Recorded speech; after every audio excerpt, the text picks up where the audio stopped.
Hi everyone, আশা করছি তোমরা সবাই খুব ভালো আছো আর আমিও মোটামুটি ভালো আছি। তো আগে থেকেই সরি চেয়ে নিচ্ছি যদি তোমাদের ভয়েস শুনতে অসুবিধা হয়, কারণ আমার প্রচণ্ড ঠান্ডা লেগে গেছে, গলা পুরো ধরে আছে। তো আজকে ছিল বসন্ত উৎসব। তো তোমরা জানো যে বোলপুর আমার মামাবাড়ি, তো এখানে বোলপুর শান্তিনিকেতনে যে বসন্ত উৎসব হয় সেটা দেখতে এসেছি। তো আমাদের যে ফ্ল্যাট আছে, তো সেই ফ্ল্যাটের খুবই কাছে বসন্ত উৎসব একটা অনুষ্ঠান হয়, তো সেটাই দেখো দেখতে যাবো। তো সকাল সকাল উঠে গেছি, রেডি হয়ে গেছি, তো এবার আমরা অনুষ্ঠানটা দেখতে যাব।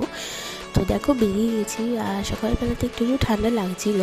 তো যাই হোক, এখানে দেখো সবাই সবুজ পাঞ্জাবি পরেছে, আর এমনিতে সবাই এমনি শাড়ি টাড়ি পরেছে। তো এই অনুষ্ঠান দেখতে খুবই ভালো লাগে। আর তারপর দেখো এদের অনুষ্ঠানটাও শুরু হয়ে গেল।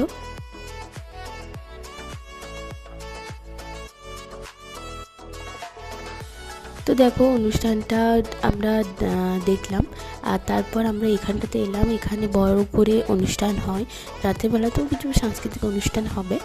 তো তারপর আরও কিছু কয়েকটা গান টান দেখে আমরা বাড়ি চলে এলাম, মানে ফ্ল্যাটে চলে এলাম। আর তারপর ফ্ল্যাটে আসার পর আমি টুকটাক একটু ভিডিও করেছিলাম, তো তার জন্য দেখো মুখে পুরো আবির টাবির লেগে আছে। তো যাই হোক, তো তারপর মায়ের ব্রেকফাস্ট রেডি হয়ে গেছিলো। তো ব্রেকফাস্টে ছিল লুচি, তরকারি আর মিষ্টি।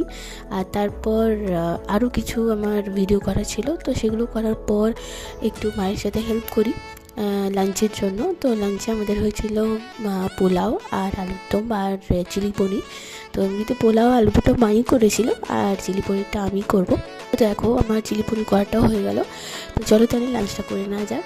তো দেখো লাঞ্চ রেডি, পোলাও আলুর দম আর চিলি পনিরের সাথে। তো চলো লাঞ্চটা করে নিই, তোমরা লাঞ্চটা করে নিও। তোমরাও কিন্তু জানিও যে তোমাদের দোলের দিন তোমরা কীভাবে কাটিয়েছো। আর তোমাদের যদি এই ব্লগটা ভালো লেগে থাকে তাহলে কিন্তু সাবস্ক্রাইব করতে ভুলো না। তো চলো আজকের মতো এটুকুই, টাটা।